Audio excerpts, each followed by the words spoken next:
¿Qué tal, chicos? Bienvenidos a la clase de insuficiencia cardíaca crónica.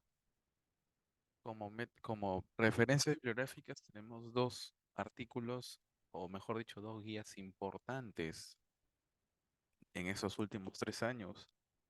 La guía europea sobre insuficiencia cardíaca que salió en el 2021 y la más actual que es la 2022 de la guía gracias a al Colegio Americano de Cardiología y Sociedad del Corazón. Ok, esas dos se han basado estas diapositivas considerando este material el más actualizado sobre insuficiencia cardíaca. Definimos insuficiencia cardíaca como un síndrome. Entonces, la insuficiencia cardíaca netamente va a ser planteado como problema de salud. ¿Ok, chicos? Y sus causas de insuficiencia cardíaca van a ser las hipótesis diagnósticas en sus casos clínicos. Este síndrome va a estar compuesto por múltiples síntomas y signos que pueden ser síntomas y signos típicos, atípicos. Ya vamos a verlo más adelante en la evaluación clínica. Y estos síntomas y signos son la representación de causas en el corazón que deterioran la función estructural o hemodinámica del corazón. ¿Ok?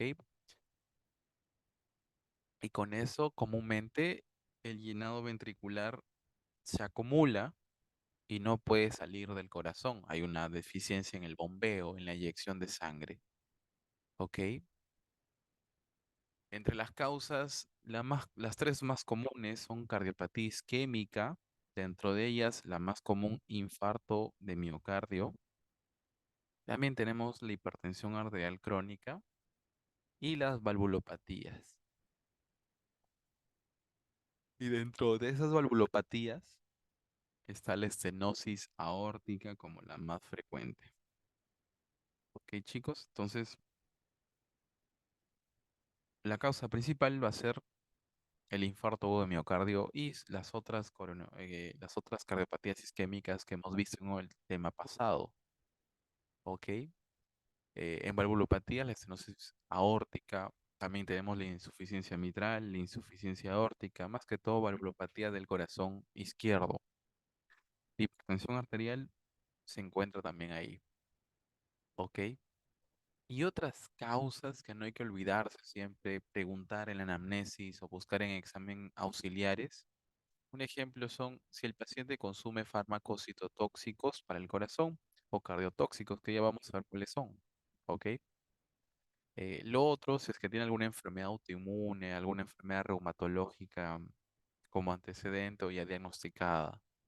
¿Ok? También si es que presenta alguna enfermedad metabólica. ¿Por qué? Porque la obesidad, la diabetes es asociado con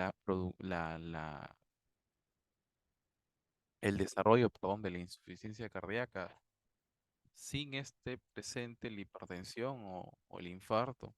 ¿Ok? Otras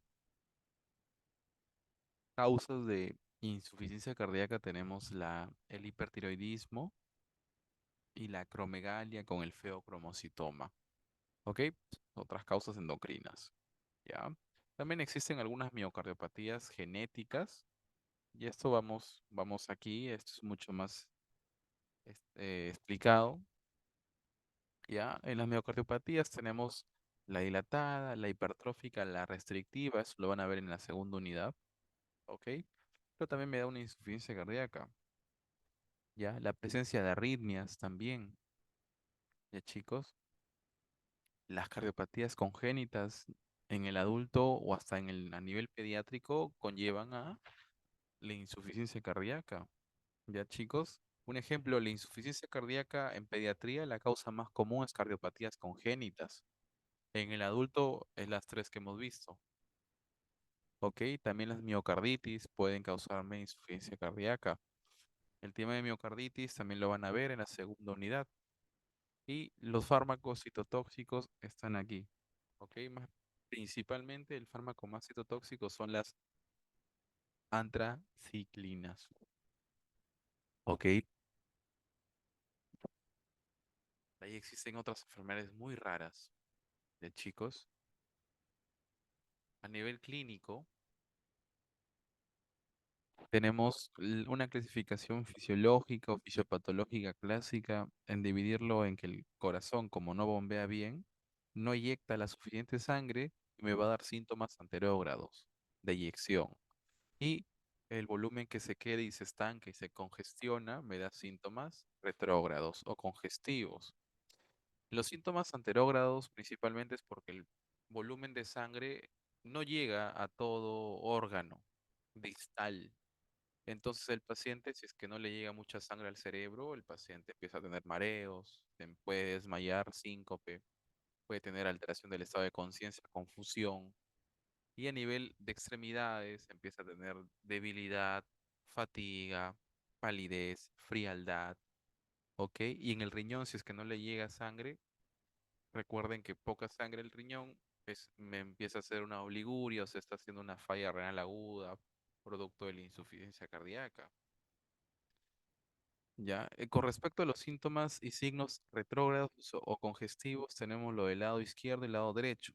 Lo del lado izquierdo está todo lo que tiene que ver con la congestión y el edema pulmonar. Disnea al esfuerzo, vendopnea. Vendopnea también se conoce como la disnea al atarse los cordones del zapato. Es una disnea que aparece cuando el paciente flexiona hacia adelante su tronco. Un ejemplo es cuando se ata los cordones del zapato y ahí aparece la disnea, eso se conoce como vendopnea. Luego tenemos la disnea paroxística nocturna, un síntoma muy importante, ya casi patognomónico de insuficiencia cardíaca. Bueno, es considerado patognomónico, ¿no? ¿Ok? Eso que quiere decir que un paciente mientras duerme puede presentar un episodio o crisis de dificultad para respirar de forma brusca. Y para dormir, luego de ese episodio, necesita colocarse en una posición que se conoce como otopnea. A 90 grados, sí, duerme el paciente y calma la dificultad para respirar. ¿Ok? Otros síntomas menos típicos son el dolor torácico, la tos y como signos importantes de edema de pulmón crepitantes.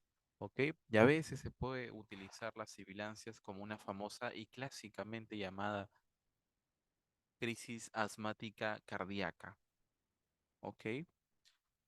Luego, ¿qué tenemos en el lado derecho? Ingurgitación yugular, reflujo hepatoyugular. ¿Qué es el reflujo hepatoyugular? Cuando el paciente se encuentra en el cúbito dorsal, ¿sí? Nos colocamos a la derecha de él, presionamos el hipocondrio derecho durante unos 10 segundos y vamos a ver en el cuello que se observa una ingurgitación yugular. Ya chicos, como pueden observar, acá tenemos el cuello y observamos ingurgitación yugular. Ok, la hepatomegalia puede observarse, es un síntoma infrecuente, pero se relaciona, está reportado. Y a la hepatomegalia, cuando se distiende la cápsula hepática, empieza a haber dolor en el hipocondrio derecho. Ok, ¿qué más puede desarrollar mi hipertensión portal? La insuficiencia cardíaca. Y esa hipertensión portal me desarrolla ascitis. Ya chicos, ¿qué más? La congestión de la vena cava inferior y las venas ilíacas y las venas del miembro inferior producen un edema en declive, un edema en miembros inferiores, un edema que empeora al despertar, que empeora en las mañanas. ¿Ok? Es un edema frío, blando, ¿ya? Que se asocia con la gravedad, ¿ya? Literal, cuando se encuentren o se estén rotando en cardiología, en hospitalización, van a ver un montón de pacientes con insuficiencia cardíaca. Es la patología más frecuente hospitalizados aquí en Trujillo. Ya en el Hospital Belén, en la SARTE, van a ver un montón de pacientes con insuficiencia cardíaca descompensado, obviamente, que han ingresado a hospitalización para manejarlos y van a tener así los pies, ¿ya? Y hasta el abdomen van a tener ascitis, ¿sí? Acá, según la guía europea, te dicen síntomas típicos, disnea, ortopnea, disnea paroxística nocturna, ¿ya? Una tolerancia disminuida al ejercicio, fatiga, cansancio, tiene más tiempo para recuperarse luego de un ejercicio, ¿no? Y bueno, no es inflamación de tobillos, sino que el paciente refiere sentir hinchados los tobillos, inflamados, ¿ok? Es un síntoma, recuerden. signos, los más específicos, recuerden, la presión venosa yugular elevada, ¿sí? Esto, punto importante, revisen cómo se evalúa la presión venosa yugular elevada, recuerden un poco de semiología. Luego tenemos el reflujo hepatoyugular, ya lo hemos visto. La aparición del tercer ruido ya también se considera un signo específico para insuficiencia cardíaca. El tercer ruido, el ritmo galopiante, ¿no? Pum, pum, pum, pum, pum, pum, pum, pum, pum. Ok, R3 o tercer ruido. Este tercer ruido recuerden que representa un llenado ventricular rápido, producto de la congestión cardíaca. ¿Ya? ¿Qué más? La insuficiencia cardíaca comúnmente me predomina una dilatación del ventrículo y la dilatación del ventrículo hace que observemos cardiomegalias en la radiografía de tórax y en el examen físico esa cardiomegalia hace que la punta, ¿sí? del ápex o el impulso apical se desplace hacia el lado izquierdo, ¿ok? Como dice la última línea. Tenemos, nunca se olviden, los criterios de Framingham, clásicos criterios muy utilizados en la práctica clínica. Les recomiendo que lo sepan, ¿no? Recordar que uno sospecha de insuficiencia cardíaca cuando tiene dos criterios mayores o un criterio mayor y dos menores. O sea, es sospecha de insuficiencia cardíaca, chicos, no confirmas, ¿ok? Es una sospecha de insuficiencia cardíaca cuando un paciente con criterios mayores, un ejemplo, tiene disnea plástica nocturna, presenta incrustación yugular, presenta tercer ruido y además cardiomegalia. Ok, ya, eso es clásico de insuficiencia cardíaca. Ok, le recomiendo saber bien los criterios mayores, los menores, nada más mencionarlos. Sí, tos nocturna, edema de miembros inferiores, principalmente en los malleolos inferiores o tobillos, la hepatomegalia, que el paciente siente taquicardia, que es un síntoma simpático mimético y que puede asociarse de derrame pleural. ¿Ya? Recordar que los pacientes también aumentan de peso producto del edema. Entonces, si al paciente le damos furosemida o un diurético para que pierda líquidos, y si luego de ese tratamiento empieza a perder más de 4,5 kilogramos, también se considera un criterio de Framingham. ¿Ok? ¿Qué otro punto deben de saber? ¿Ya? Tienen que saber clasificar la etapa sintomática de la insuficiencia cardíaca. Van a ver más adelante que la guía americana divide, y también la guía europea va a citar que la guía americana y los dos recomiendan dividir la insuficiencia cardíaca en cuatro etapas. Hay dos etapas que son asintomáticas y dos etapas que son sintomáticas. Estas dos etapas últimas que son sintomáticas se recomienda, ¿sí? Clasificarlas según la New York Heart Association, ¿ok? Para poder caracterizar síntomas y capacidad funcional de los pacientes en esas etapas sintomáticas que son la estadio C o etapa C y etapa D, ¿ok? Tenemos cuatro clases, ya. Es muy importante saber esto porque van a ver que algunos medicamentos, algunos fármacos se van a guiar en base a esto, ¿ya? Tenemos cuatro clases. La clase uno es que el paciente presenta una limitación muy leve, ¿sí? A la actividad física, ¿ok? La clase 2 es un paciente que tiene principalmente una limitación leve, ya no muy leve como lo haríamos en la clase uno o a veces algunos libros lo colocan que el paciente no presenta problemas, ¿ok? En sí, la clase uno es muy rara que ocurra en el estadio C y D, ¿ya? Por eso se considera desde la clase 2 la práctica. Ese es el más usado, 2, 3 y 4 para estadio C y D. ¿Ok? Recuerden, clase 2 limitación leve, clase 3 limitación marcada o moderada, ¿ya? Y la 4 es una incapacidad está en el reposo, ¿ya? Porque aparece disnea, aparece fatiga en reposo, ¿ok? Esto es un punto importante para el manejo de un paciente con insuficiencia cardíaca asintomática. En el diagnóstico vamos a empezar con la evaluación clínica. Ya tenemos mis criterios de Framingham, Ya tenemos un caso sospechoso de insuficiencia cardíaca, entonces vamos a solicitar exámenes. Entre los exámenes tenemos el diagnóstico bioquímico. En el diagnóstico bioquímico se recomienda solicitar los péptidos natriuréticos cerebrales. ¿Ok? Tenemos la fracción N terminal de este péptido y el propio péptido natriurético cerebral. Los valores son los que están en rojo, son los que se recomiendan en las dos guías europea y americana, para poder decir, ok, este paciente tiene una alta sospecha ya de- para confirmar insuficiencia cardíaca. ¿Ok? ¿Y qué es este péptido? Este péptido, eh, su principal estímulo es que la pared del miocardio ventricular esté con sobrecarga de volumen o sobrecarga de presión. Y este estrés que ocurre en el miocardiocito produce una secreción de estos péptidos. ¿Ok? Entonces, ¿qué representa? Representa el estrés de la pared miocárdica por sobrecarga de volumen o sobrecarga de presión. No siempre este péptido natriurético se va a elevar en la insuficiencia cardíaca. ¿Ok? Por eso tiene un valor predictivo positivo bajo. ¿Qué quiere decir? Que si el paciente sale positivo, no confirma al 100% que sea insuficiencia cardíaca, pero sí una alta sospecha, ¿ok? Pero tiene un alto valor predictivo negativo. ¿Qué quiere decir? Si el paciente le sale negativo, sale valores muy, muy bajos de péptido natriurético, es muy probable que no sea insuficiencia cardíaca la causa de esa sintomatología, ¿ok?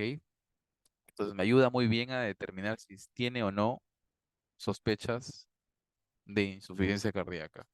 ¿Ya, chicos? Entonces, recordar la causa más común de esta elevación, la insuficiencia cardíaca y todas sus causas de insuficiencia cardíaca. ¿Sí? Todas las causas cardíacas son causas de insuficiencia cardíaca. ¿Ok? Luego, las no cardíacas son las más importantes a saber. O sea, el péptido natriurético también se puede elevar fuera del corazón. ¿Sí? En un ACV isquémico, en la edad avanzada, en la enfermedad renal, en la enfermedad hepática, tipo cirrosis. ¿Ok? En la enfermedad pulmonar obstructiva crónica, en la sepsis, en las quemaduras, ¿ya? Entonces, puntos, enfermedades puntuales para saber que también se pueden elevar fuera de clínica de insuficiencia cardíaca. El diagnóstico radiográfico te dice la guía europea, ¿no? Acá te recomienda clase 1 de nivel C, como un examen diagnóstico, la radiografía de tórax. ¿Ok? Principalmente para medir la cardiomegalia clásicamente medida, ¿ya? Me sirve como criterio mayor de Framingham, ¿ok? Acá pueden observar múltiples radiografías que he podido tomar en los hospitales que he rotado de pacientes con insuficiencia cardíaca, ¿sí? Como ven, los pacientes con insuficiencia cardíaca tienen corazones grandes, ¿ya? Corazones bien dilatados, ¿ok? Además, recuerden del péptido natriurético, como pueden ver, recomendación clase 1B. También tenemos el electrocardiograma, que solamente es para detectar si es que existe alguna arritmia. Ok, y eso ya vamos a hablar en la clase de arritmias, por eso lo he colocado profundamente. Y lo otro sí, la ecografía. ¿Qué ecografía se recomienda para el diagnóstico inicial? La ecocardiografía transtorácica. Ok, es una ecocardiografía, como pueden ver en la imagen, donde el transductor ecográfico se encuentra en el tórax del paciente y ahí observamos pues, el corazoncito, ¿ya? Y vamos a determinar el FEBI, ¿ya, chicos?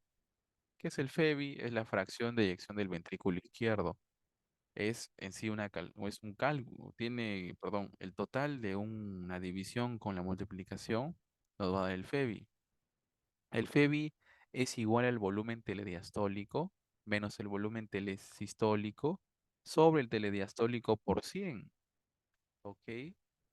Acá tenemos ejemplos, miren chicos, nosotros en el ecocardiograma vamos a detectar volúmenes. Cuando se contraiga, medimos el volumen y tenemos el volumen o sea, cuando se contraiga y eyecte la sangre del paciente, ¿sí? Vamos a tener un volumen que se queda residual. Ese se conoce como telesistólico. Un ejemplo aquí, 30 mililitros. Luego dejamos que se llene, pausamos la imagen, medimos el volumen y ese volumen de llenado se conoce como telediastólico. Ese volumen de llenado, 100 mililitros.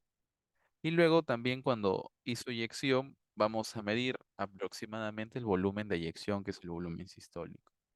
Con eso, ya principalmente el telediastólico y telesistólico, vamos a calcular y nos sale 70% de FEBI, que es algo normal.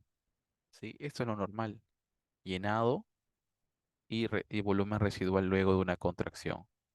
En cambio, si nos vamos a un paciente con insuficiencia cardíaca, recuerden que no bombea bien, entonces el volumen de llenado va a estar 150. O sea, está más alto de lo normal. Y como no se contrae bien, el volumen sistólico va a salir muy poco, sale 30 mililitros. Entonces, lo que se queda de residual son 120 mililitros. El FEBI, ¿cuánto sale? 20%. Eso es muy bajo. Entonces, las dos guías te recomiendan clasificar la insuficiencia cardíaca según el FEBI. Ya no se clasifica antiguamente y por didáctica o por forma académica, los profesores seguro te clasificarán según la disfunción sistólica, diastólica, la ICC del lado derecho, izquierdo, ¿ok? Pero actualmente, chicos, no se olviden, se clasifica según la FEBI. Entonces tenemos cuatro clasificaciones: FEBI reducida, FEBI mejorada, FEBI levemente reducida y FEBI conservada. La FEBI reducida es una FEBI mayor de 40%. La FEBI levemente reducida es en un rango medio entre 41 a 49%, más evidencia de presiones de llenado del ventrículo izquierdo aumentadas. Ya vamos a ver eso, ese es el plus de la nueva guía 2022 y 2021, que te dicen que ese FEBI de 41 a 49% tiene que tener evidencia de que el volumen de llenado va a estar aumentado, las presiones y los volúmenes del ventrículo izquierdo. Lo mismo pasa con la FEBI conservada. Pueden haber insuficiencias cardíacas clínicamente que tengan FEBI mayor de 50, ok, o sea, FEBI conservada, y el paciente esté con insuficiencia cardíaca. Entonces, no, y a veces hay pacientes que uno no descubre que tienen insuficiencia cardíaca porque dice, ah, tiene FEBI normal, no como este paciente. Este paciente dice a 70, ya está normal, ya, que se vaya a su casa. No, pues. También con la ecocardiografía, que es parte de la especialidad de cardiología, vamos a evidenciar cómo se encuentran las presiones de llenado del ventrículo izquierdo. Están aumentadas más un FEBI mayor de 50, eso se conoce como una insuficiencia cardíaca con FEBI conservado. ¿Ok? Entonces, ¿cómo evidenciamos las presiones de llenado ventricular izquierdo aumentadas? Tenemos métodos o parámetros ecocardiográficos como el índice de masa del ventrículo izquierdo o el grosor relativo de la pared, que también lo vamos a ver en la parte de crecimientos o hipertrofias de las cavidades ventriculares, que es el tema de mañana. ¿Ok? Y luego otro parámetro es el índice de volumen auricular izquierdo, que también lo vamos a ver mañana. Entonces recuerden, esos dos, ya tenemos ya dos parámetros, también tenemos otro parámetro ecocardiográfico, ¿sí? Otro parámetro ya bioquímico es el péptido natriurético, ¿ok? El péptido natriurético. Ya chicos, entonces la elevación del péptido también me refleja que existe una presión de llenado ventricular izquierdo aumentada. Ya porque esa presión de llenado está aumentada, produce estrés, produce liberación de péptido natriurético. Ya chicos, entonces recordar. Entonces para finalizar tenemos un diagnóstico. ¿Cómo es el diagnóstico? Paciente que sospechamos de falla cardíaca. Tiene factores de riesgo, o sea, es hipertenso, es diabético, fuma, toma, etcétera. Ha tenido antecedentes de infarto, tiene valvulopatías. Estos son pacientes con factores de riesgo. Además, empieza a desarrollar síntomas y signos. Ya saben, los síntomas anterógrados, retrógrados, los más típicos. ¿Ok? O puede que presente ya anormalidades en el EKG, que presente arritmias, que presente una onda Q patológica de un infarto previo. ¿Ok? Entonces, a esos pacientes, sí, igual aquí, ya. Vamos a pedirles comúnmente, ¿sí? Mira, la guía europea te dice que lo pidas sí o sí, ¿no? O sea, está la flecha está ahí, ¿no? O sea, el segundo paso de eso es pedir péptidos natriuréticos. En cambio, la guía americana te dice que es opcional, porque tú puedes ir de frente a la ecocardiografía, sin necesidad de que haya o no disponibilidad para esto, para los péptidos natriuréticos. Pero los dos te dicen que los mismos valores de punto de corte, ¿no? Para definir que está elevado los péptidos natriuréticos. 125, 35, 125, 35. ¿Ok? Entonces, encontramos una diferencia, ¿no? La guía europea te dice que sí o sí tienes que pasar por esto. Si no, puedes pasar de frente a la ecocardiografía transtorácica. Y lo otro, la ecocardiografía. ¿Ok? Entonces, esa ecocardiografía transtorácica ya es la que va a detectar las anormalidades hemodinámicas, ¿sí? Y va a confirmar el diagnóstico de insuficiencia cardíaca. Y va a poder determinar, ya chicos, los tres tipos que existen. La de FEBI reducido, la de FEBI en rango medio o levemente reducida y la FEBI conservada. Tenemos tres y con esas vamos a manejarlas. ¿Ya? El manejo se profundiza más y hay que saber mucho más porque en el examen te van a tomar insuficiencia cardíaca con FEBI reducido, que es es la más frecuente y es donde más son dado, ¿ya? Y donde más recomendaciones e investigaciones he hecho las dos guías. ¿Ok? Igual aquí, la falla cardíaca se va a dividir en esos tres tipos. Ya siempre, aparte de esa clasificación, hay que buscar la etiología. Sí, ya te mencionaba en las diapositivas anteriores cuáles son las etiologías. ¿Ok? Entonces tenemos un diagnóstico inicial ecocardiográfico, FEBI reducido, FEBI en rango medio, FEBI levemente reducido también llamado y la FEBI conservada. ¿Ya? Comúnmente las FEBIs reducidas, luego de un manejo, pueden que continúen reducidas, ¿sí? O que esta FEBI en rango reducido, perdón, esta FEBI reducida, después del manejo, la FEBI sea mayor de 40. Cuando es mayor de 40, chicos, se considera también la clasificación de insuficiencia cardíaca con FEBI mejorada. O sea, una FEBI previa menor de 40 es una FEBI reducida, ¿ya? Entras con el manejo y luego del seguimiento tiene una FEBI mayor de 40.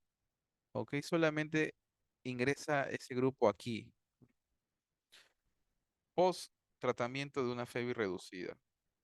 Ya, entonces acá es importante saber ese punto porque muchos doctores van a considerar que un paciente con FEBI mejorada, ¿sí? Se le va a quitar el tratamiento, ¿no? Va a bajar la dosis. No, la guía que te dice, pacientes que mejoran su FEBI, o sea, mayor de 40, deben de continuar con las mismas, con el mismo tratamiento de que iniciaron. Iniciaron con el tratamiento de FEBI reducido. ¿Ok? Recordar, ¿ya? Y luego también tenemos la evolución de cada FEBI en rango medio o levemente reducida. Puede continuar levemente reducida o puede ya transformarse en una FEBI reducida. Muchos de estos pacientes terminan haciendo FEBI reducida. ¿Sí? Igual aquí, los pacientes con fracción del ventrículo, de la eyección del ventrículo izquierdo conservada pueden desarrollarse levemente reducida o de frente ir a reducida. ¿Ok? Sus puntos importantes. Eh, Acá colocamos un asterisco, ¿no? En el FEBI en rango medio se puede recuperar a un FEBI conservado, mayor de 50, ¿ya? Pues acá te coloco, no existe evidencia limitada para guiar el tratamiento en los pacientes que iniciaron con una FEBI levemente reducida, entre 41 y 49, y actualmente ya está en más de 50%, ¿ok? Y no está claro si tratar a esos pacientes como una FEBI en rango conservado o una FEBI en rango levemente reducido. ¿Ya? Pero en sí van a ver al final que el manejo de la FEBI reducida y la FEBI en rango medio es igual.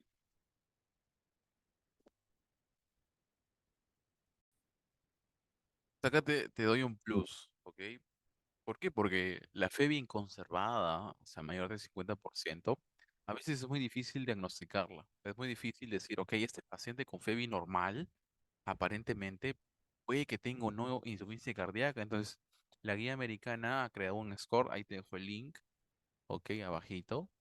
Ya, o tú lo puedes buscar con el mismo nombre del título de ese score para utilizarlo. Ok, en ese score, en el online te va a salir el porcentaje de probabilidad que el paciente tenga insuficiencia cardíaca. Pero tenemos cinco parámetros: la edad, el IMC en peso, recuerden, en kilogramos por metro cuadrado, perdón, y dos parámetros ecocardiográficos. Entonces tú tendrías que hacerle a un paciente ecocardiografía y determinar esos parámetros que te dan el resultado de la ecocardiografía, ¿ya? Como pueden ver, es el E-ratio, que también lo hemos visto, ¿no? El E-ratio lo hemos visto aquí, ¿ya? Acá te dice mayor de 9 el umbral. ¿Qué significa eso? Que existe un aumento en el llenado del ventrículo izquierdo. ¿Ok? Acá te dicen normal menos de 10, entonces mayor de 10 también se considera como punto de corte. Y hay otro también, la presión de la arteria pulmonar, la presión sistólica, perdón, de la arteria pulmonar. ¿Ok? Eso también sale con ecocardiografía. Y el antecedente que tenga o no fibrilación auricular o en el electrocardiograma que tú le haces, tenga fibrilación auricular. Y ese punto ya lo vas a complementar cuando lleves arritmias. ¿Ok? Y luego también la guía te dice que normal, si es que el paciente tiene una edad avanzada, mayor de 65 años, que tenga obesidad, ¿ok? Que tenga un E-radio mayor de 10, que la presión de la arteria pulmonar sea mayor de 35 y que tenga fibrilación auricular, se consideran un punto. Entonces netamente, te dicen que una puntuación menor de 2 ya es una probabilidad muy baja y una puntuación menor de igual a 6 es muy alta, ¿ok? Entonces, un paciente tiene 70 años, que es obeso, tiene alteraciones en esos dos valores ecocardiográficos y además tiene fibrilación auricular, te aseguro que va a salir más del 50% de probabilidad que tenga insuficiencia cardíaca con un FEBI conservado. ¿Ok? Entonces, ese es un punto importante. ¿Y chicos? Eso es lo que te recomienda la guía americana. Otro plus, ¿no? Ya que eso es para que sepan cómo, si es que alguna vez pregunta el doctor, cómo diagnostican una FEBI conservada porque es difícil. Y la guía europea, eh, en el 2022, 2020, en ese rango, no recuerdo muy bien, ¿ya? Crea un criterio para diagnosticar, un score, mejor dicho, para diagnosticar esta FEBI conservada. ¿Ya? Tenemos valores o parámetros funcionales, ¿sí? Que es algo que nada más quiero que sepan, no es algo que tienen que saberlo de memoria, ¿ya? Funcionales, morfológicos, biomarcadores, siempre está ahí el importante, los peptidonatriuréticos, ¿ok? Hay criterios mayores, hay criterios menores, ¿ya chicos?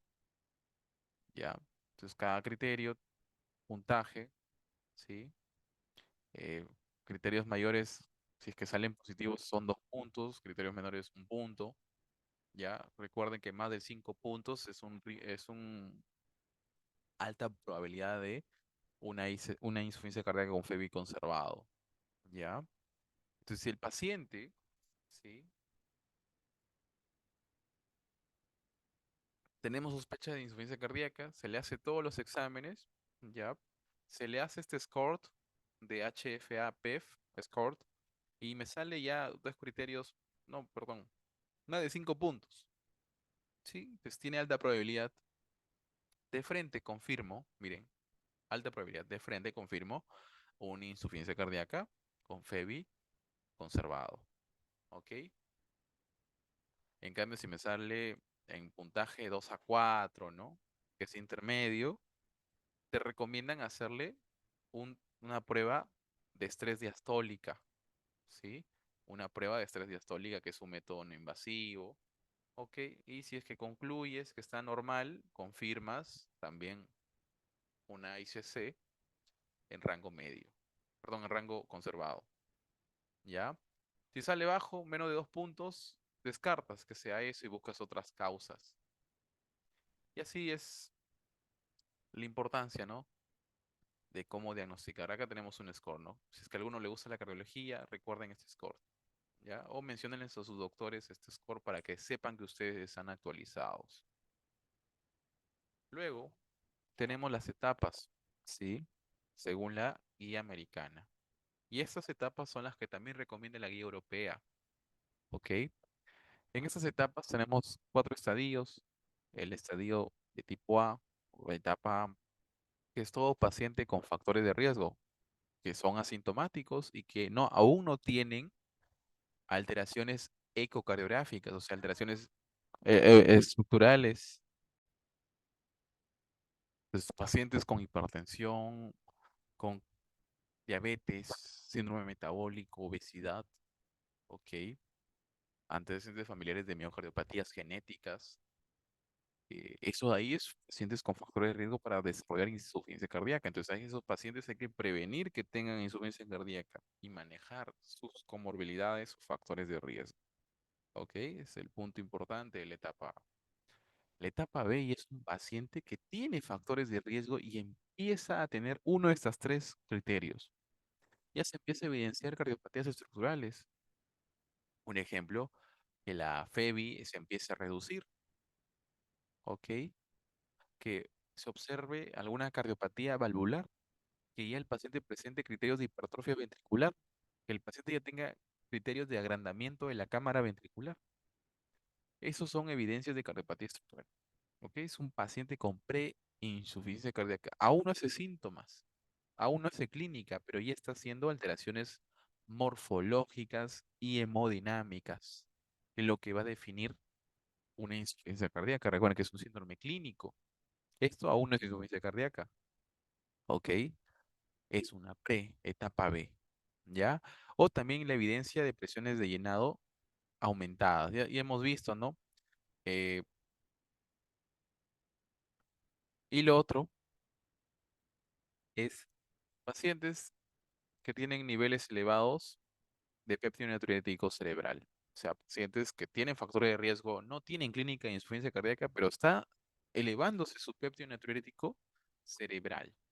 ¿Ok?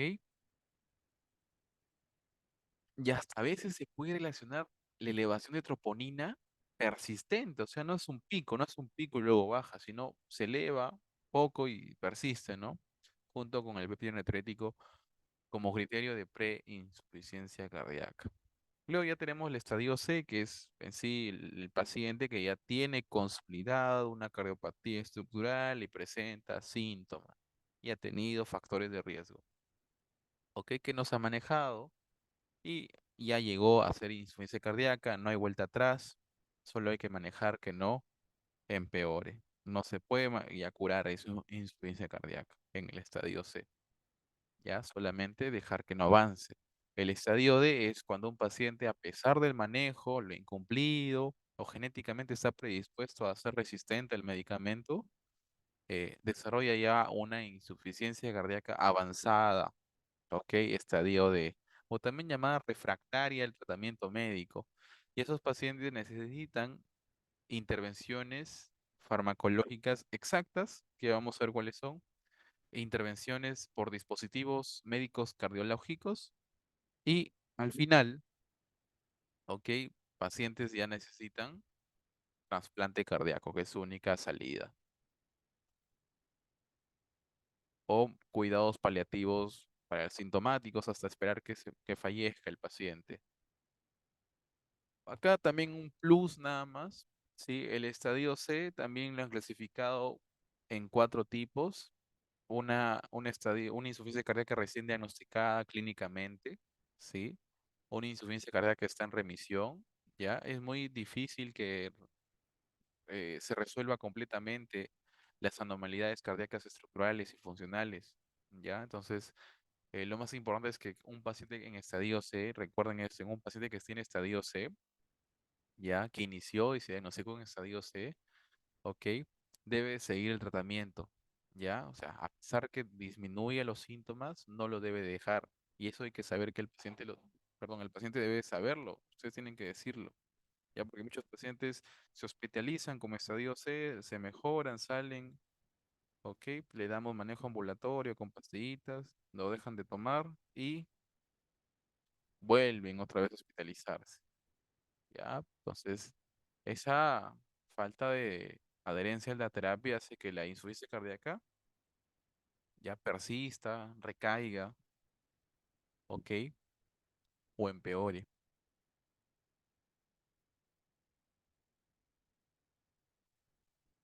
Entonces, ¿cómo prevenimos que nuestro paciente ingrese a la etapa C, a la etapa D, manejando la etapa A y B? ¿Ok? Entonces, en la etapa pacientes con factores de riesgo, manejar sus factores de riesgo. Si tiene hipertensión, manejar la hipertensión y cumplir sus objetivos terapéuticos que vamos a ver en el tema de hipertensión, aunque hemos tocado un punto en síndrome metabólico, ¿no? Igual, en otras palabras, manejar síndrome metabólico. Todo lo que hemos visto en el primer tema, pues tratamiento, manejarlo. Manejar lipidemias, manejar diabetes, manejar hipertensión, manejar obesidad. ¿Ok? Ya cuando vayan a nefrología, ¿sí? Van a complementar el manejo de enfermedad renal crónica. ¿Ok? Entonces, el manejo de enfermedad renal crónica ya también es importante en un paciente con estadio A. ¿Ok? En el estadio B, ya, estos pacientes ya tienen cardiopatía estructural, ¿sí? Ya tienen alteraciones del FEBI. Entonces, pacientes con un FEBI en estadio B, o sea, clínicamente asintomáticos, solamente con un FEBI menor de 40, FEBI reducido, se recomienda ya utilizar IECAS, inhibidores de la enzima convertedora de angiotensina, ¿ya? Punto importante, ¿ok?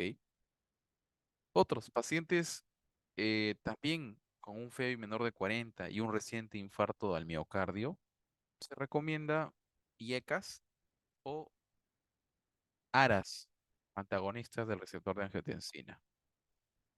¿Ok? Recordar. ¿Ya? También importante, ¿sí? Que se puede utilizar en el estadio B, beta bloqueantes, si es que no existe alguna contraindicación. ¿Ok? Todo para prevenir que el paciente haga sintomatología en la clase C. Imagínate que el paciente no cumpla eso, ¿no? Tampoco haga cambios de estilo de vida, que es muy importante los cambios de estilo de vida. ¿Ya? Y esos son los cambios de estilo de vida que se recomiendan en insuficiencia cardíaca, ¿no? Si es sedentario, que haga actividad física. Si fuma, que deje de fumar. Si es obeso, ok, igual que haga actividad física y que haga dieta. Y esa dieta y actividad física, ya lo hemos visto en síndrome coronario, las mismas recomendaciones de la dieta, ok, que deje de consumir alcohol. eh, un punto importante es que también se vacune, porque los pacientes con insuficiencia cardíaca, si es que logran hacer estadio C, tienden a infectarse porque se vuelven inmunodeprimidos. ¿Ya? ¿Qué más? Si el paciente consume fármacos cardiotóxicos, que lo deje de consumir, ¿sí? Pero si el paciente, en cambio, consume fármacos cardiotóxicos que son parte de su quimioterapia porque tiene cáncer, hay que cambiar la quimio, hay que adaptar la dosis, ¿ok? Principalmente eso, ya chicos.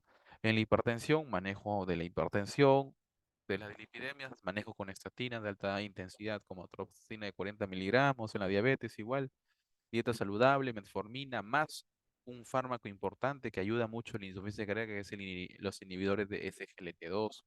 Ya nunca se olviden, inhibidores de SGLT2 son los más recomendados en pacientes con diabetes y insuficiencia cardíaca.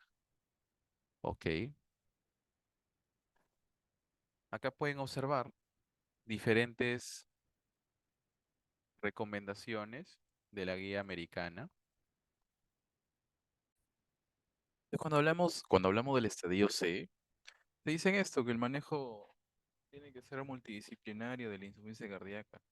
Ok, no solo el cardiólogo tiene que manejar eso, sino el médico internista, el endocrinólogo, hasta un psicólogo, ok, para manejar la depresión, ya chicos, la ansiedad, ya, es un punto importante, ok. Luego en el manejo de la actividad de ejercicio, etcétera, eso ya lo hemos comentado, lo de aquí, ok, seguir con esas medidas no farmacológicas.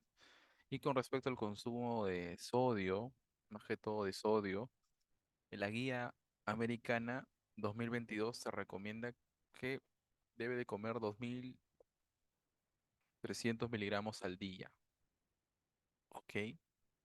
De sodio. ¿Qué más se recomiendan? Que debe de evitar, o si es que consume, debe de retirar estos medicamentos ya que pueden causar o principalmente exacerbar la insuficiencia cardíaca. Un ejemplo, ¿sí? Las causas, como pueden ver, son nulas. Entonces, lo más importante aquí es las exacerbaciones, ¿ya chicos? Entonces, estos medicamentos exacerban, entonces hay que evitarlos. Un ejemplo tenemos los AINES, ¿ok? Se encuentran aquí, ya se asocian a la exacerbación de la insuficiencia cardíaca. ¿Ya chicos? Igual con los COX-2 inhibidores, hasta los COX selectivos, como Celecoxib, en un paciente que tiene clínica ya y diagnóstico de insuficiencia cardíaca, hay que decirle que no tome AINES. Ya, recordar eso es un punto importante. Ya, chicos. ¿Qué más tenemos? Pacientes que consumen otros fármacos que también hay que no utilizarlos para insuficiencia cardíaca son principalmente en pacientes diabéticos, que además de consumir metformina empiecen a consumir DPP-4, como un ejemplo, sagliptin o alogliptin. Ya se asocian mucho también con la exacerbación de insuficiencia cardíaca. ¿Ok? Entonces, otro punto importante. También antiarrítmicos, ¿sí? Antiarrítmicos con flecainamida, perdón, flecainide. Hay que evitarlos en un paciente que consume esto, que tiene alguna arritmia específica. ¿Ok? También, y eso es muy conocido, ¿no? Evitar el consumo de calcio antagonistas, de bloqueadores de canal de calcio, sean dihidropiridínicos o sean no dihidropiridínicos, esos hay que evitar el consumo. Pacientes con insuficiencia cardíaca. Ahí tenemos los tres últimos, dialtiazem, verapamilo y nifedipino. Ok, entonces esa tablita resume muy bien el manejo de insuficiencia cardíaca desde el 2022. Vamos a tener un paciente en etapa C, ¿sí? En estadio C, es un paciente con cardiopatía estructural ya evidenciada por la ecocardiografía y además ya tiene clínica y evidencia clínica y síndrome clínico de insuficiencia cardíaca crónica. Entonces, estos pacientes ya diagnosticados y además tienen un FEBI reducido, ¿sí? Menor de 40%, vamos a iniciarle estos medicamentos, ¿ok? Comenzando con los Yeka-Wara, ¿ok? Puede elegir, ¿no? Se recomienda siempre un ARA2, un antagonista de receptor de angiotensinógeno tipo 2, como la Losartán, en pacientes que tienen esas características y están en un rango de NIA 2 a 3, ¿ok? Y en cambio, se puede instaurar los IECA o también los árados en pacientes que tienen un estadio funcional del New York Heart Association del 2 al 4. ¿Ya? Entonces, punto número uno, elegir cualquiera de los dos, IECA o ARA. ¿Ya, chicos? Ese es el primer grupo farmacológico, elegir en insuficiencia cardíaca. El segundo grupo, elegir un beta bloqueante selectivo. ¿Sí? Tercer grupo, elegir un antagonista de receptor de mineralocorticoides, como la espironolactona. Y esto es el punto importante, que no lo tiene la guía europea porque aún no salía ese ensayo clínico y metaanálisis sobre la SGLT2. Recién salió en el 2021 a fines. La guía europea ya se había publicado. En cambio, la guía americana coloca a los inhibidores de SGLT1 como el manejo inicial para insuficiencia cardíaca estadio C con FEBI reducido. ¿Ok? Inhibidores de SGLT2. Ejemplos de inhibidores de SGLT2 son la dapaglifosina, la canaglifosina, la empaglifosina. ¿Ok? Y lo otro también recomendado, si el paciente tiene síntomas congestivos de edema, miembros inferiores, pulmonar, ascitis, etcétera, hay que utilizar diuréticos y los principales diuréticos son los diuréticos de ASA, comúnmente la furosemida. ¿ok? Es aparte de un diurético y también el antagonista del receptor mineralocorticoide que es la espironolactona, ¿ya? Acá un punto importante, nunca olviden la farmacología, la interacción de un YECA y un ARA junto con una espironolactona produce hipercalemia, entonces muy importante manejar los niveles de electrolitos en estos pacientes, ¿ok? Entonces iniciamos el manejo, ya chicos, el manejo acá pueden tener, se inicia con dosis, un ejemplo, si elegimos captopril o enalapril, comenzamos con estas dosis. Enalapril se da cada 12 horas, captopril se da cada 8 horas. ¿Ok? Acá están los IECAs más recientes. Lo que colocó son los más clásicos y lo que da comúnmente el Estado. ¿Ok? Pero siempre, chicos, iniciamos con estas dosis y que no el paciente se debe caer así. Conforme pasen los controles, hay que ir subiéndole la dosis y la dosis objetivo del IECA. En el captopril es 50 miligramos cada 8 horas. Y en el April son 10 a 20 miligramos cada 12, ¿ok? Comienzo así, pero termino con esta dosis de mantenimiento, ¿ya? Con respecto a los inhibidores del receptor de angiotensina de tipo 2, tenemos a los sartán, el más usado. Comenzamos con una dosis de 25 miligramos una vez al día, ¿ok? O 50 miligramos una vez al día. Y podemos terminar con dosis objetivos de entre 50 a 150 miligramos. En los betabloqueantes cardioselectivos beta 1 tenemos al bisoprolol, al carvedilol como los más usados. El bisoprolol como dosis inicial 1.25 miligramos cada 24 horas y la dosis objetivo es llegar a 10 miligramos cada 24 horas. Ok, el carvedilol 3.1 cada 12 y nuestra dosis objetivo es de 25 miligramos cada 12 horas. Ok, con respecto a los diuréticos, si el paciente tiene signos de retención de fluidos, ¿sí? Con signos más que todo congestivos, se recomiendan los diuréticos, ya que mejoran los síntomas y y previenen el empeoramiento de la insuficiencia cardíaca. ¿Ya? Acá que utilizamos diuréticos de ASA, como la furosemida. La dosis inicial de furosemida es de 20 miligramos una vez al día, ¿ok? O 20 miligramos cada 12 horas, haciéndome una dosis diaria de 40 miligramos. Recordar que la dosis máxima es 600 miligramos y se da cada 8 horas aproximadamente. Esta es la dosis inicial, chicos.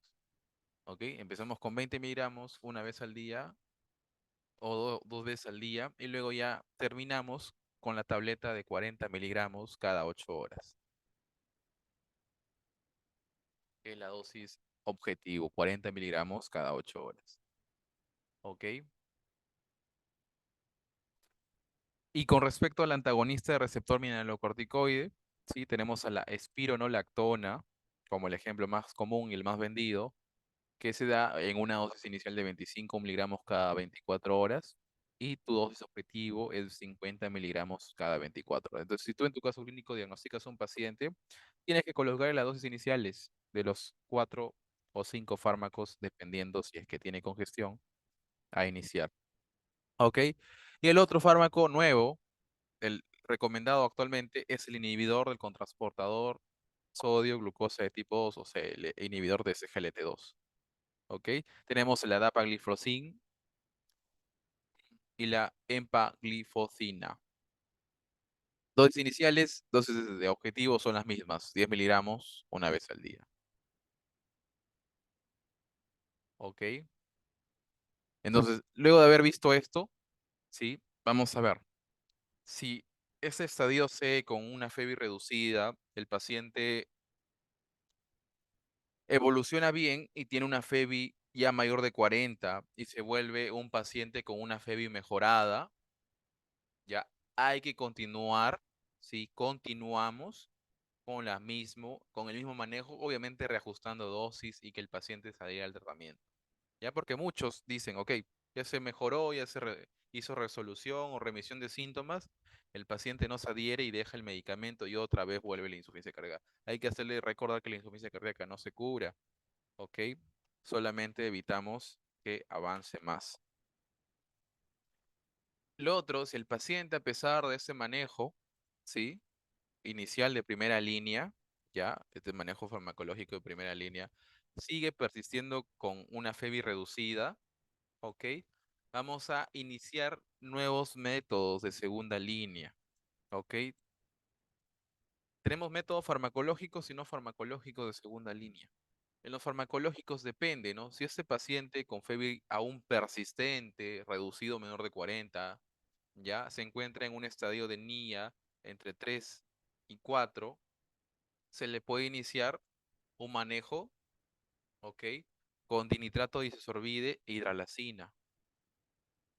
Entonces recuerden, pacientes que persiste la insuficiencia cardíaca con FEBI reducido menor de 40, ¿ok? Con un New York Heart Association clasificación funcional 3 a 4, se le puede iniciar dinitrato de isosorbide con hidralazina en una dosis combinada, ¿ok? La dosis combinada inicial recomendable ya es hidralazina 37.5 miligramos en tableta cada 8 horas, más 20 miligramos de dinitrato de isosorbide cada 8 horas también en tableta. Puede que sea la tableta separada o comúnmente lo pueden vender en marca tabletas combinadas en una sola. La dosis objetivo, acá la pueden observar. Recuerden, estos son fármacos que la guía americana te propone en una insuficiencia cardíaca persistente con FEBI reducido. ¿Ok? Luego tenemos ya manejos, ¿ok? Con dispositivos, ya intervencionistas. Los pacientes que persiste su insuficiencia cardíaca reducida con FEBI menor de 40, ya, si es que aún se encuentran en un New York Heart Association entre 1 a 3, ya, y la FEBI es menor de 35 y tiene más de un año sobreviviendo con la enfermedad, se le recomienda utilizar el desfibrilador automático implantable. Entonces el paciente, como está empeorando, puede llegar un momento en que hace paro y ese desfibrilador automáticamente le va, obviamente, a desfibrilar. Es que hace arritmias ventriculares potencialmente mortales y lo puede salvar su vida. ¿Ok? En cambio, pacientes que están en New York Heart Association clasificación 2-3, ¿ok? FEBI menor de 35 y principalmente en el EKG sale con un bloqueo de rama izquierda completo con QRS ancho, ¿sí? Se le recomienda terapia resincrónico cardíaca. Nada más quiero que sepan las indicaciones. No anden en profundidad con estos dispositivos porque son netamente de la especialidad de cardiología, ¿ok? A pesar de esto, también, chicos, se puede considerar terapias adicionales. ¿Cuáles son las terapias adicionales? Tenemos el uso de ivabradine. Ya acá están las indicaciones. Paciente que obviamente persiste, que está en una clase 2 y 3, un FEBI menor de 35, que recibe tratamiento y principalmente los betabloqueadores ya llegaron a su dosis máxima y presenta un ritmo sinusal, no presenta alteraciones en el ritmo y una frecuencia menor de 70, se le puede utilizar ivabradine. ¿Ok? Recomendación 2A. ¿Ok? La digoxina, recomendación 2B. ¿Ya? Pacientes que tienen y persisten con FEBI reducido a pesar del manejo médico. Su única indicación. Aquí están las dosis iniciales y la dosis objetivos. ¿Ya? ¿Qué pasa si a pesar de esta segunda línea, ok, a pesar de esa segunda línea, el paciente persiste con la insuficiencia cardíaca? ¿Ok? A pesar de la segunda línea, sean en fármacos o sean dispositivos de intervención avanzada, persiste. Ya se conoce como estadio D o insuficiencia cardíaca avanzada o insuficiencia cardíaca refractaria.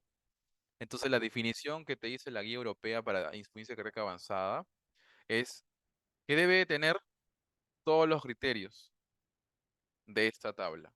Uno, síntomas graves, persistentes, con una New York Heart Association clase 3, clase 4, ¿ok? Una disfunción cardíaca grave, definida con un FEBI menor de 30, ¿sí? O insuficiencia del ventrículo derecho. Alteraciones valvulares graves que no se puedan operar. Alteraciones congénitas graves que tampoco se puedan operar. Concentraciones del péptido natriurético cerebral elevadas, persistentes. Episodios de congestión pulmonar o sistémica que requieran altas dosis de diuréticos intravenosos, ¿ok?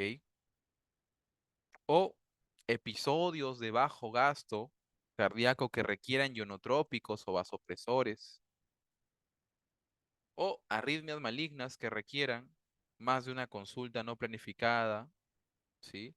O hospitalización en los últimos 12 meses.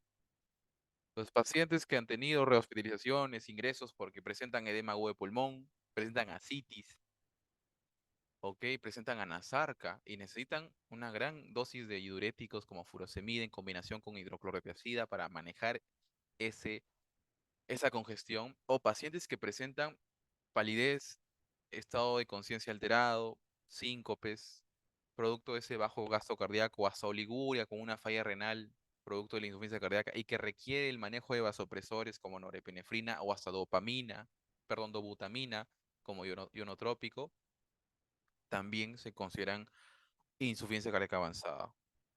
¿Ok? Y lo otro, un deterioro grave de la capacidad de ejercicio. ¿Ok? El paciente es incapaz de recorrer una distancia menor a 300 metros. ¿Ya? A esos pacientes que definimos como insuficiencia cardíaca avanzada, tenemos tres manejos. El trasplante cardíaco, el soporte circulatorio mecánico y los cuidados paliativos. ¿Ok? Con respecto al soporte circulatorio mecánico, el más usado es el dispositivo de asistencia ventricular izquierda. ¿Ok? Estas son sus indicaciones. Ya chicos, estas son las indicaciones que te dice la guía europea. ¿Ya? Que es la misma que te va a decir la guía americana. ¿Ok? Una de ellas, y me parece una de las más importantes, es que tenga hospitalizaciones en los últimos 12 meses y que depende mucho del tratamiento ionotrópico intravenoso. Dependa mucho de la dobutamina. ¿Ok? Lo otro, indicaciones para trasplante cardíaco. Uno, la insuficiencia cardíaca avanzada. Un ejemplo de eso también, chicos, es que los pacientes que entren en lista de espera para trasplante cardíaco pueden subsistir con el soporte circulatorio mecánico. ¿Ok? Otra indicación de trasplante cardíaco es que el paciente ya no le queda otra opción terapéutica. Ya hizo primera línea, falló. Segunda línea, falló. ¿Ok? Excepto el DAVI. ¿Qué es el DAVI? El dispositivo de asistencia ventricular izquierda, que es un soporte circulatorio mecánico.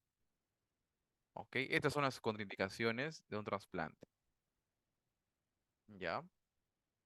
Lo malo es que no hay corazones en nuestro país. Y los pacientes que no ingresan a la lista de espera porque, uno, no tienen la edad determinada, o sea, son pacientes de edad avanzada, ¿para qué trasplantarles? Como dicen, así de fríos. Hay que manejarlos con cuidados paliativos. Un ejemplo de cuidados paliativos es manejar los síntomas, ¿no? Manejar sus exacerbaciones, sus recaídas, hasta que llegue el día de su fallecimiento, ¿ok? Y que quiera o no ser reanimado. Esa es decisión de él y de la familia. ¿Ya? Siempre con el apoyo, acá te dice apoyo psicosocial y el apoyo espiritual, ¿no? Dependiendo de qué religión sea el paciente. ¿Ok? Y para terminar, ¿cómo es el manejo de la FEBI levemente reducida y la FEBI preservada? Es muy similar. Recomendación 1A, la más importante, diuréticos si lo necesita, o sea, furosemida si lo necesita, en los dos. Segundo punto, los inhibidores de SGLT2 funcionan como la mayor recomendación en el manejo estándar, ¿ok? Muy por encima de los YECA, muy por encima de los ARA, muy por encima de la espirolactona, ¿sí? Entonces, el uso de inhibidores de SGLT2 también me sirve para un paciente con un FEBI en rango medio o levemente reducido y un FEBI preservado, ¿ok? Y 2B, tenemos a los YECA, a los ARA y a las espirolactona. Chicos, gracias por haber escuchado. Espero que les sirva como actualización de lo que hayan leído, ¿sí? Para agregar puntos importantes en su lectura de insuficiencia cardíaca crónica.